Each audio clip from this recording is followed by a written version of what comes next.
Saviez-vous qu'à Bruxelles, 185 milliards d'euros d'avoirs russes gelés dorment à moins de 3 km de la Commission européenne, des fonds au cœur des débats sur le soutien financier de l'Europe à la guerre en Ukraine. Mais pourquoi la Belgique bloque-t-elle l'utilisation des actifs russes gelés pour aider l'Ukraine? L'Union européenne a annoncé vendredi 19 décembre la mise en place d'un financement pour soutenir Kiev. Les 27 ont approuvé un prêt à taux zéro de 90 milliards d'euros, financé directement par le budget de l'Union européenne. Une décision historique qui vient remplacer le projet d'utiliser des avoirs russes immobilisés en Europe. Une idée que défendaient la Commission européenne et l'Allemagne depuis septembre et dont le mécanisme financier était assez simple. Il consistait à mobiliser les 210 milliards d'euros d'avoirs de la Banque centrale russe, gelés dans l'Union européenne, pour financer un prêt de réparation au bénéfice de l'Ukraine, le tout sans faire payer les pays européens. Mais ce dispositif s'est heurté à une opposition inflexible de la Belgique,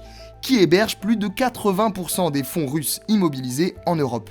Mais pourquoi y a-t-il autant d'argent gelé chez nos voisins belges? La réponse se trouve derrière les murs en béton de cette tour bruxelloise, qui abrite l'institution financière Euroclear. Inconnue du grand public, elle est ce qu'on appelle une chambre de compensation. Son objectif est de conserver et de consigner les titres de propriété détenus par les États, les banques et les banques centrales. Ainsi, la Banque centrale de Russie y détient la majorité de ses capitaux en Europe, gelés dès les premiers jours de l'invasion russe, le 24 février 2022. Depuis, les débats se multiplient dans l'Union européenne pour une possible utilisation de ces avoirs, surtout depuis la fin annoncée de l'aide américaine à l'Ukraine. Mais la Belgique ne veut pas être seule à assumer les risques si la Russie les poursuivait en justice. En cas de condamnation, il pourrait avoir à rembourser Moscou. Or, 185 milliards d'euros, c'est presque la totalité des dépenses annuelles du budget du plat pays. Ainsi, Bruxelles pose deux conditions pour utiliser les avoirs gelés. D'abord, une mutualisation financière avec ses partenaires européens pour couvrir tous les risques. Une condition pour l'instant refusée par la majorité des 27 qui estime ce risque impossible à calculer et refuse de signer un chèque en blanc à la Belgique. La deuxième condition est d'obtenir que les autres pays abritant des avoirs russes gelés participent aussi à leur utilisation. Si la France et ses quelques 18 milliards d'actifs russes a jusqu'à présent fait la sourde oreille, le Premier ministre belge a indiqué jeudi 18 décembre que des progrès avaient été réalisés. Enfin,